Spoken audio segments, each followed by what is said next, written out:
It's one thing to unstick your memoir when you know exactly what it is that is holding up your progress. But unfortunately, as you will know if you've been at this process long, it's actually very difficult to pinpoint the one thing that is holding you up. And what I find is that this very often means that memoirs are stuck when their authors don't even realize it.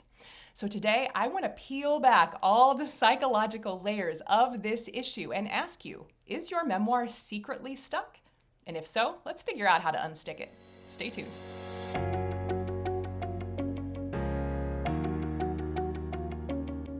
Most memoirs don't fail for lack of time.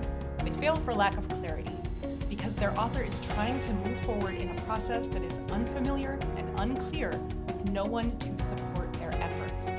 And that's why I put together something very practical, the Memoir Method Checklist. This is designed to give you every single step in the process so you not only know what you need to work on now, you know what's coming next, and after that, until you have that beautiful published book in your hands. You can download it now at pageandpodium.com/checklist.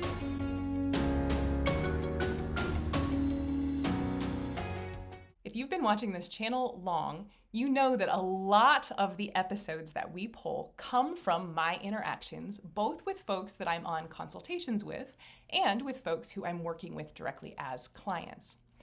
Now, one of the ways that I get all this information is that if you go to pageandpodium.com/contact, you can actually book a time on my calendar. Now, sometimes people are surprised to see that I am the person that answers the call, but I take all of those calls, partly because I really want to have my finger on the pulse of what's happening with the types of people we want to work with these memoirs that we so deeply believe in that they really are our whole purpose at Page and Podium. And by doing these calls myself, I do get a really good sense of what kinds of patterns are out there. Now, there's one particular type of pattern that I see a lot, and it does tend to dial up during periods of uncertainty.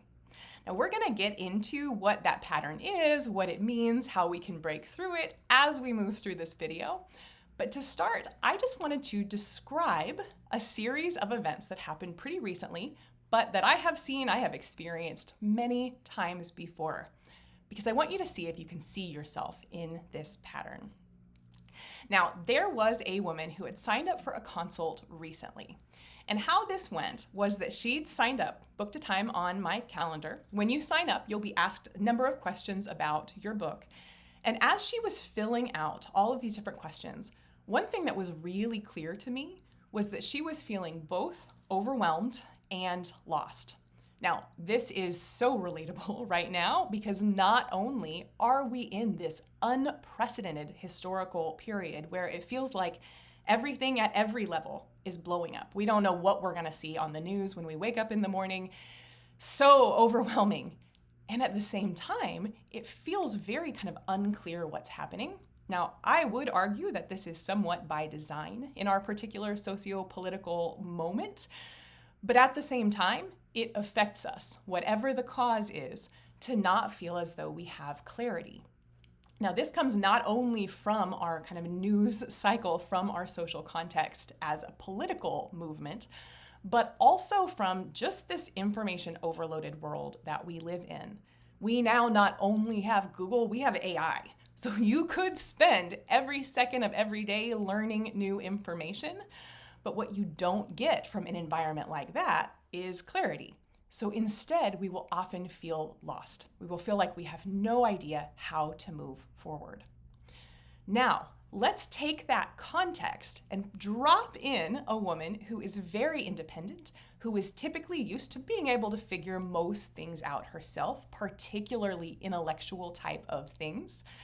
Often this woman was a very, very good student, both in high school, college, very often will have advanced degrees.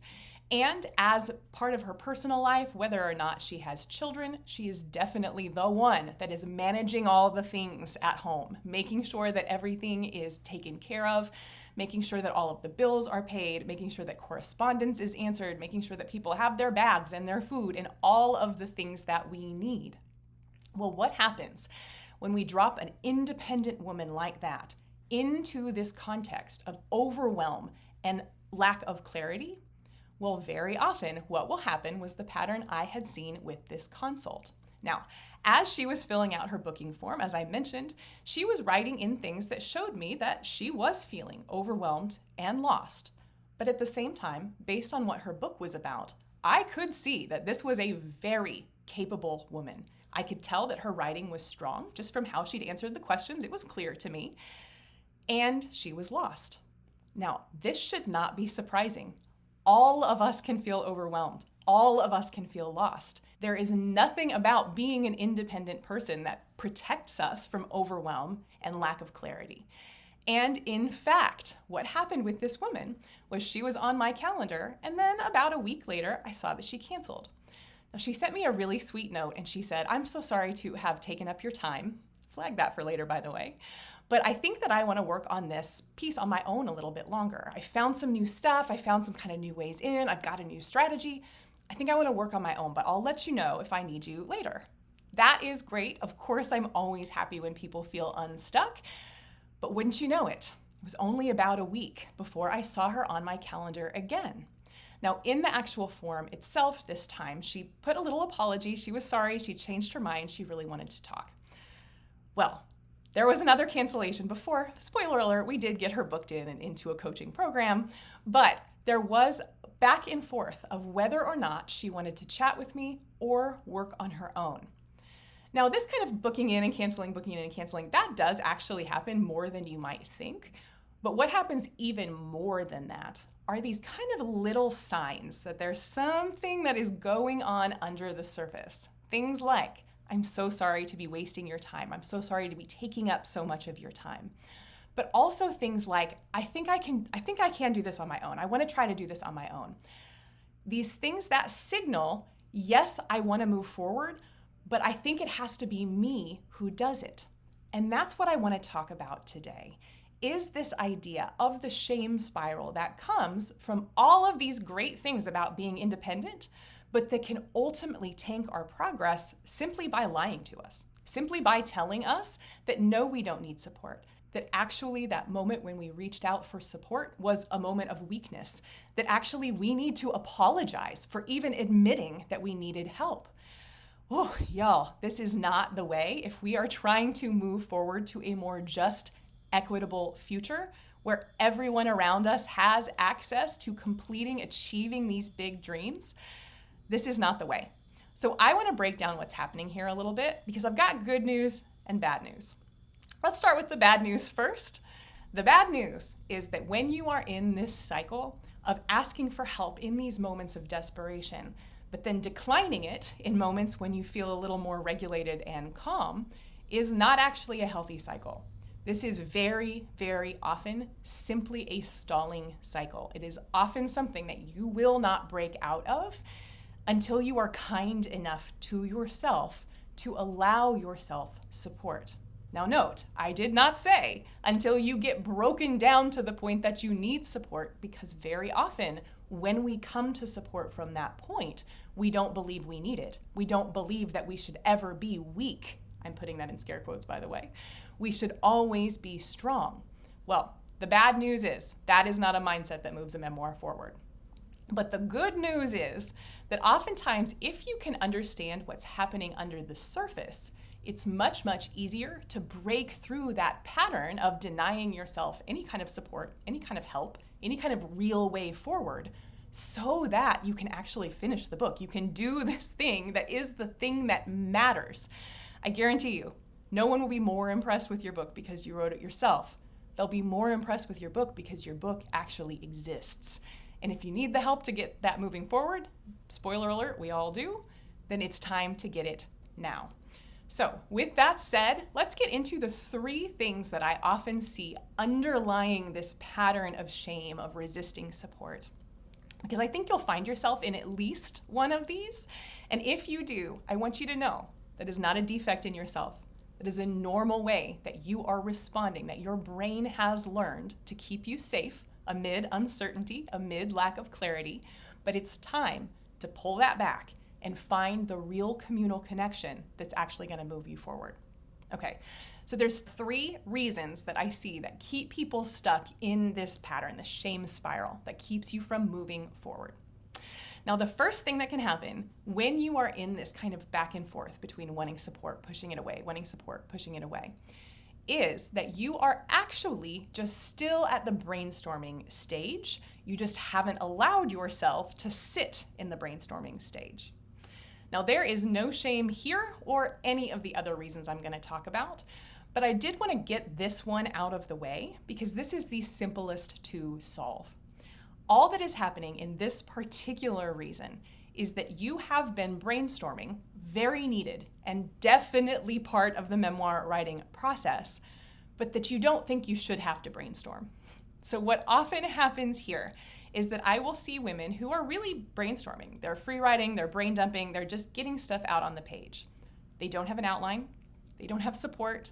They may have a bit of a plan, but often it's got some workarounds into it. For instance, instead of writing a narrative memoir, I'll write a memoir in essays. Well, as I talked about several weeks ago, that is not an actual solution to your problem, but it is fine to play around with things when you are in the brainstorming phase. The problem comes when we don't think we should have to brainstorm. We think we should just know how to write it right now. So we just start making chapter breaks. Y'all, I have seen this so often, not only when the work was a work in progress, but also when the entire manuscript was done being written with no structure, with no real guidance on the narrative, with no real coherence of topic or message, because there was no support. Now, what's happening here is that even though we're doing a very necessary part of this pre-writing process, because we don't want to admit that we need help, we make the pre-writing stretch out into a manuscript length. This is bad. This is a waste of your time. Oftentimes, we could do about 1/10 of that amount of brainstorming. And then if we had an actual way to move forward, an actual system or a structure or some clarity, we could start writing in earnest and end up with a draft that is much closer to finished than your extended brainstorming. But unfortunately, if we are good enough at brainstorming and telling ourselves that we are independent, that we do not need help, we will often brainstorm ourselves through an entire draft that will end up needing so much reworking, so much more energy, so much more attention, and now so much more skill that has to be built after you've already spent usually months on this draft. Instead, why don't we just admit we need support? Why not come into some work with someone that can really help you shape that narrative as it's going forward, that can help you dial in and decide on your message before you get started, that can help make sure that most of the words you put on the page will remain on the page and not have to be completely thrown out for a totally new version. We can do this. But unfortunately, this first reason is a very close cousin to the second reason, which is that you're not taking yourself seriously. Unfortunately, I see this in so many independent women, so many of us who, for whatever reason, necessity or urge or both, have decided that we need to figure out everything else on our own until we prove ourselves. Now, this is the second way this happens, is that rather than just brainstorming and telling ourselves that we've got it figured out, or at least close enough, instead, we are telling ourselves that we have to write this book. Even if it doesn't turn out very well, we have to at least try long enough, we have to try hard enough before it's okay to ask for help. Now, I will tell you what, ladies, men don't usually do this. This is something that I see most often in my women clients, in my women friends, my women in my family. While many men do suffer from insecurity, many men hesitate to ask for the help that they need. I see y'all out there. I have to call this out as a gendered issue. While I do see this in men sometimes, the women that I know suffer from this to such a degree that we've got to call it out. Y'all, you do not have to prove yourself before you get help. You do not have to get good enough to get support. The support is the thing that's gonna make you feel like you're good enough. But spoiler alert, you're good enough already. So this second thing, where we have to keep writing until we prove ourselves, we have to at least write a whole manuscript by ourselves, and then maybe we can get an editor to fix it. We got to stop doing that, y'all. You deserve to put this together in a way that feels confident and clear. You deserve to feel like you know what you're doing. You deserve to feel like you are worthy of support, because you are. You do not have to prove yourself by taking all of the hard wins. You can get in here. We can support your falls. We can help you figure out how to succeed. There is no reason to try to do it all on your own. But I do find that both of these two often flow out of the third reason. And that is that as long as that book is just between you and your laptop, it can always stay a perfect dream. Now, this one hurts my heart, not only because so many books have never gotten written because of this misconception, but also because it's not just books. It is very often entire changed lives that die on the vine because we are too afraid to put them into practice. Now, what does this look like? Well, if I have in my mind that if I could just write this book well enough that I could change my life, I could maybe say start speaking to women's groups, I could maybe start advocating at some kind of a national or state, even political level, I could be out there being an influencer, I could be out there being a thought leader in this area. But as long as that's just in my head, it seems so tempting, right? I could be a New York Times bestseller. That sounds amazing. But you know what? The second you write that first sentence on the page, that is no longer a perfect dream. Now, that book that is the perfect dream is kind of an imperfect sentence on the page, kind of taunting you. And unfortunately, what happens so often is that then we will pull back from really moving forward in earnest, because every time we start to move forward in earnest, we have to face the fact that this perfect dream is probably not going to be perfect. Now, how do I see this connecting to asking for help, or more often not? Well, what I will tell you is it takes you believing in yourself. It takes you believing in that dream. It takes you taking yourself and that dream seriously enough to move forward and ask for professional help. As long as you are not getting professional help, as long as you have not made any kind of investment, as long as you have not really revealed the details of your project to anywhere else, then you can pretty much push it down. It can stay your perfect dream and it will never materialize on paper. In some ways, that feels great, but in others, you have given up on your dream.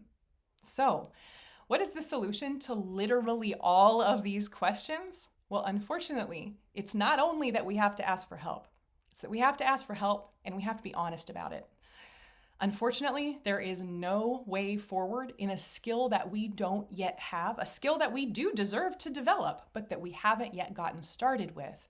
There is no way forward to that until we admit to ourselves that not only do we want that support, do we want to learn to write a great book, do we want to change our lives in these big, big ways, we have to admit that we deserve for that to happen. We have to admit that there is some possibility that it could, that we could actually change our lives.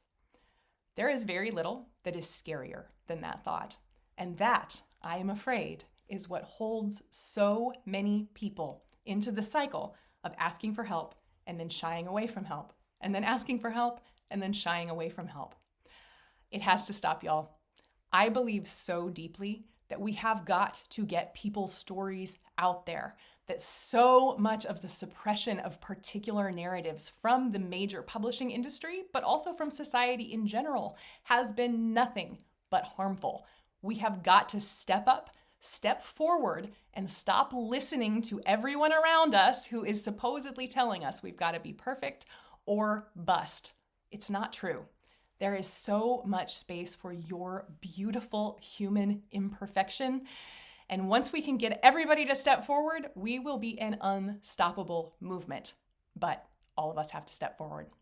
Okay, so today we have been talking about all of these psychological narratives, the self-critic that tells us we don't deserve help, because I truly believe once we start identifying some of these self-sabotaging patterns in our own thoughts and behavior, we really can step forward.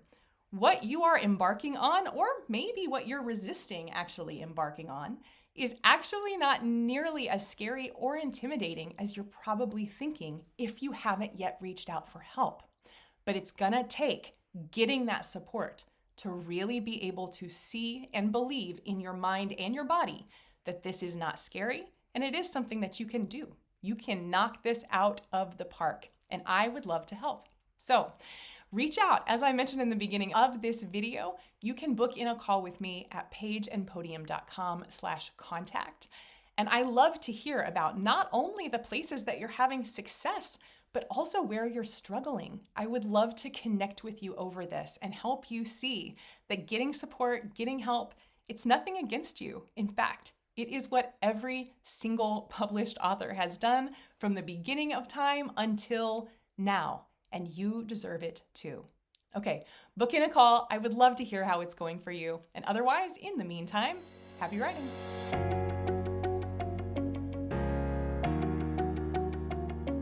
Most memoirs don't stall because of lack of time. Most memoirs stall because of lack of clarity. And that's why I put together the Memoir Method Checklist. The idea here is to give you every single step in the process, not because that makes it easy, of course not, but because no project is ever completed until you know what the steps in the process actually are. You can download it free at pageandpodium.com/checklist.